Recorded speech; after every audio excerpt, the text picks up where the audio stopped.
Keep your eye on the show 11, where the council's in the news again.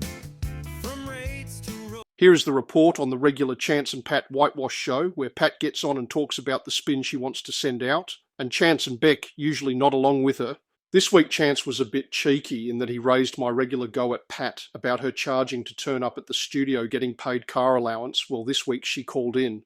That is not saying the content was any better, but at least we were not hit with $130 for her political spin. The biggest thing she is looking forward to with her busted shoulder, getting back to driving, rope in that cash, Trish. Not much of note this week, apart from Trish being caught out by Chance on redundancy issues, and her claiming she knows nothing about it and would follow it up with the CEO. Here we go, the Whitewash Show from Triple U. I tell you what, when you talk about poison arrows, when you're the mayor of Shoalhaven, there's some people that want to throw darts and throw stones, and the mayor joins us right now. Would that be a good assumption sometimes, Patricia, that some people are just not happy? It is a good assumption, and I come home every night and pull the darts out of my back. It's like I've got this big round circle, and who can get get a bullseye on it every day. It's like unbelievable, and and that tells me one thing, that we're actually making progress because they're actually looking at what we're doing. Yeah, that's true. But I tell you what, there'll be one happy customer today, and that's Stephen. He'll be glad that you haven't driven into our studio today and spent all that money on car expenses. That's exactly right. But in saying that, I had to go to Orange last week for country mayors, which proved to be very beneficial for the Shoalhaven, because I was able to talk to the Transport and Roads Minister for regional rural. And one of the big issues I brought up with her was Hampton Bridge. It's closing in a week's time for load limit. It's getting down from around 43, 45 tonne down to 23. Huge impact on our community. Huge impact on freight through the valley. And, people who come through the valley, the freight who comes through the valley, and we're talking about, animals and cows, etc., just moving across from one farm to another, they have to go now up to Picton Road and come right around. So does council. If we want to put the garbage trucks, we want to pick up at the Kangaroo Valley Waste Depot, we've got to do an extra 2 to 3 hours to get it around. Just to come across. No. And if we want to go and repair somebody's road up there, same thing. If we've got to put a front-end load of the bulldozer things on the back of a floating truck, we've got to drive all the way around. Oh my goodness! So, I know with some local companies, same thing. They can't move their freight through Kangaroo Valley. They've got to go all the way around. It's absolutely ridiculous. Sorry, and the state government and Liza Butler, for that matter, they need to get this sorted out sooner than later, because I know when the Sea Cliff Bridge in Wollongong, when they had issues up there. I tell you what, within 6 months, they had plans done and they were building a new bridge up there. Well, I reckon this deserves the same sort of effort. Urgency as well, yeah. Because it's not fair. It's not fair on the residents, it's not fair on the farmers, and it's not fair on the business people. So if they're listening this morning, including staff of New South Wales Government, pull your finger out and fix it. That's all I'll say. Yeah, well, I was talking to some farmers yesterday, and, we're talking, you can still move cattle along roadsides, and we're talking about, do we just cross the cattle across the bridge, like they did in the old days, because let them walk across, because it's absolutely, and nobody wants to talk about it, and I understand from the meeting that they've had up in the valley that, they're talking 8 years. We can't afford that. No way. Yeah. Oh, look, it's wild, isn't it? Now, another thing that's come up in the last week or so, the United Services Union and its claims of looming job losses amongst council cutting some employees out of the building, so to speak. Is it a fact or is it fiction? Are you going to get rid of up to 100 jobs or not? Well, I think this is quite bizarre how this has all come about. So So the Finance Committee continues to go through council and, look at things, and we can see some of the results that they've got, which, as council has stopped and thought, oh, wow, we've got to look at this. Well, they put a report up. So people might know that we benchmark against 5 other councils across New South Wales. The likes of Mid Coast Council, Port Macquarie Council, similar councils to us. Yep. And every year we have to put a whole lot of data into the Office of Local Government, and we put in the data on how many employees we have, as does every other council. So up until 2020, about 2019-20, we used to sit about 20% above what other councils have in employees, right? So we benchmark against each other. Yep. And that 20% was to allow for the different things that Shoalhaven Council does to other councils. Now, in the last term of council, that blew out to over 31%. Benchmarked above the top. And so what the Finance Committee said, can you get it back down to around the 20, 21%, 22%? So that was fine. And if you looked at the long-term financial plan that was just out on public exhibition, you would have seen that that's where the numbers are sitting. So again, I have no concern around that one. The employee costs one will be the one that requires more work. The concern that we raised around that one is we're setting ourselves a target based on actuals, and we don't know the actuals of our comparable councils until after the fact, which makes it very hard to measure. I have gone and had a look at other councils' draft delivery program operational plans to have a look at what they've got in their budgets at the moment. Again, everyone's not preparing their information like for like, so that's going to make it difficult.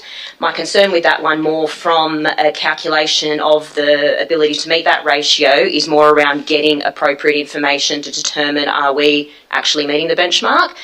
If we can get access to that information in an easy format, it's not hard to calculate and wouldn't be burdensome to calculate.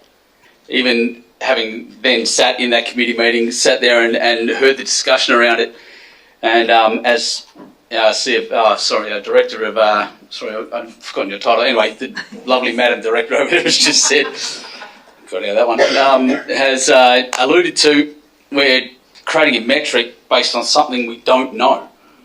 And potentially can't know for a long, long time. So creating that metric compared to other councils that don't report in the same manner, don't actually know what their future totals are going to be, and then telling us we have to have a maximum of 20% higher than the average of other Group 5 councils is unbelievably pointless. you can't measure, you can't create a KPI based on a metric that doesn't exist. So the amendment, to take as information, yep, it's good advice, but there's no way we can make the staff do something that's actually impossible. This and putting out a number which ties us to large-scale job cuts from the top down, imposing a number, and people only have to look at those numbers to work out what that would be, that we're proposing here on the floor of council to shed those number of jobs right here and now by adopting this, that would create angst across the organisation. And is it against the process that we've already adopted, which is our financial sustainability plan and our business reviews that we're systematically working through to find savings and to do this properly and to air it properly with staff in the way that we're supposed to through law.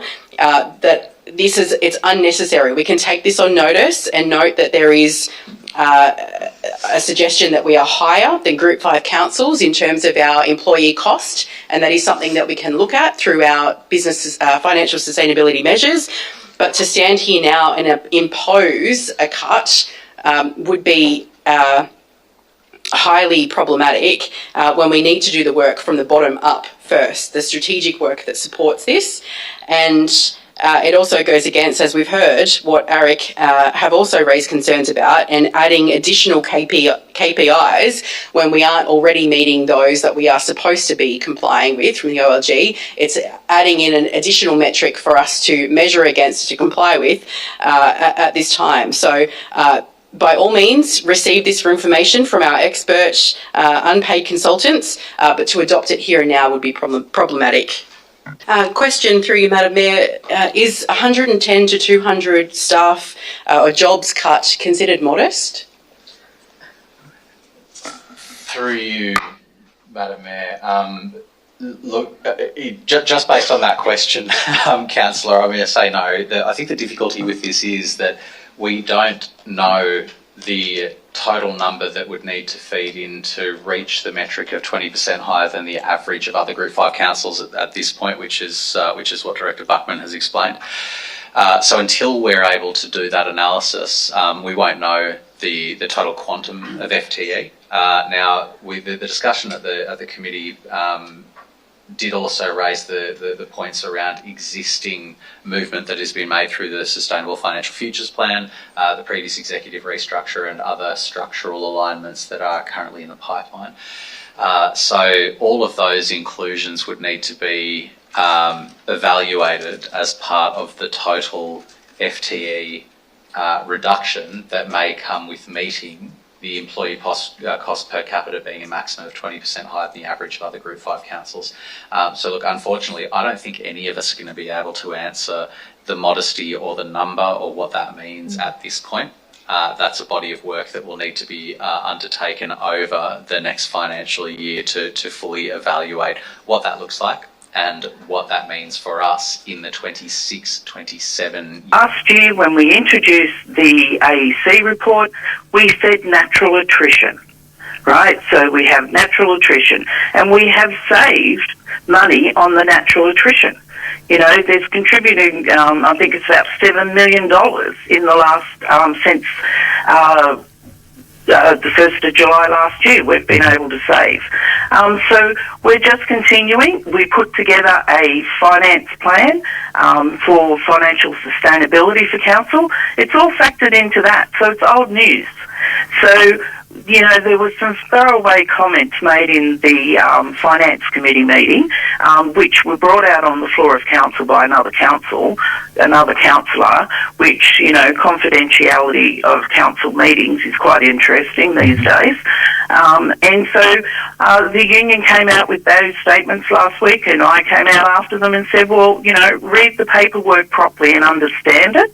I've agreed to meet with them in a week and a half's time. I'm happy to meet with them at any time. Happy to meet with anybody at any time. Open and transparency. All of these documents that we're quoting from are all publicly available for people to have a look at.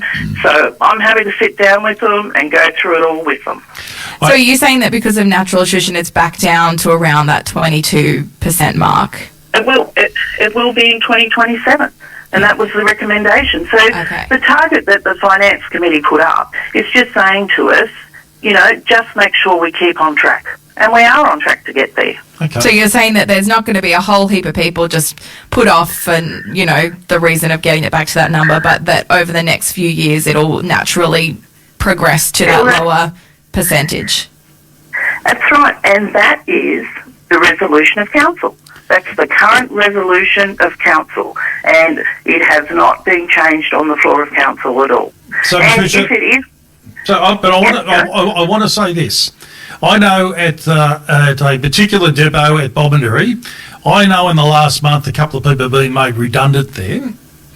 Now, they've been made redundant. I know of one of those people that were quite upset in regards to their particular redundancy. They did not see it coming because the term was used, restructure. Now, we're saying through attrition. I don't think making people redundant is through, like I said, it's just, I don't think all the facts are there.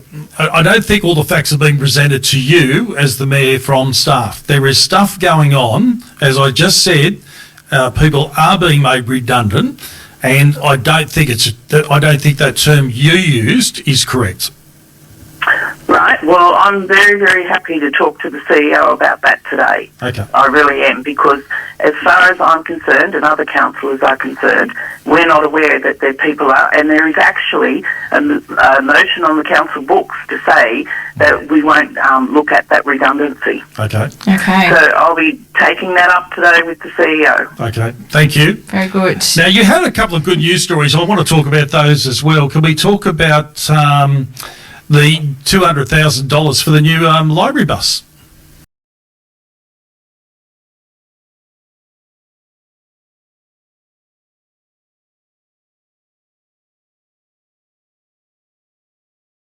Story on passing the budget and the DP.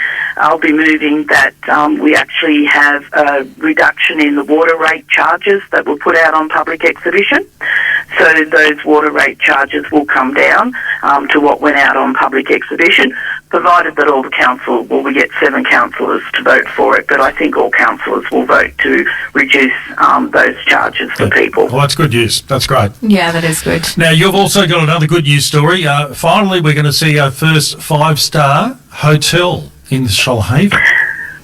Yes, so this is another exciting project, and on last Tuesday night the council passed the planning proposal for an increase in height so we can get a new hotel out at Huskisson, and it was unanimously voted on, so no councillor voted against it. It will give us the first 5-star hotel in the Shoalhaven, and it's quite an exciting project to go ahead. I understand from the applicant that his DA is almost ready to come into council, so the planning proposal and DA will travel together, which is allowable, and we'll see a beautiful new motel built out there. It's going to be on the corner of Hawke and Bowen Streets. There's a motel there now. It's going to be knocked over and a new one built there, so very exciting times. Now, how many stories is it? It's going to be 12 metres high. So so 12 metres is usually around 4 stories, but I do know it drops off a bit too. Right. So it's what I'd call it's up and down a bit, but it's a beautiful design. I've seen the design; it's beautiful, and it's going to be a real compliment to the Shoalhaven. Yeah, awesome, good. Very good. Is there a conference centre with that? Do you know?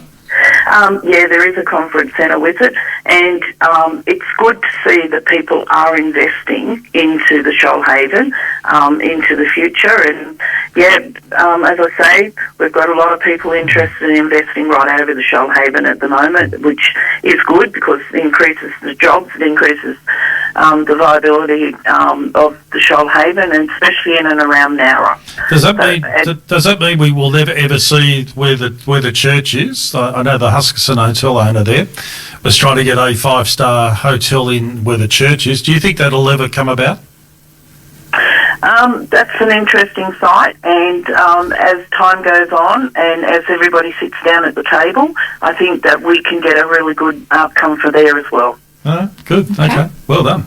Cool. All right. And by the way, your health, how's the shoulder? And tied up in a sling, but anyway, we'll see today what happens. Okay, well, fingers crossed something can happen. So it stops driving you crazy. Yeah, well, I'm looking forward to getting back to driving. I haven't been able to drive for 6-7 weeks, and you don't know, even though I've got a wonderful person driving me, it's a bit hard. You know, you think, I can just go and get in the car. Oh, no, I can't. Yeah. I did say to my doctor, can I drive? And he said, no doubt knowing you, Patricia, he said you'd be able to drive, but he said it's illegal, so don't do it. All right, beautiful. Well, you have a good meeting tonight, and we'll catch up with you in a couple of weeks' time.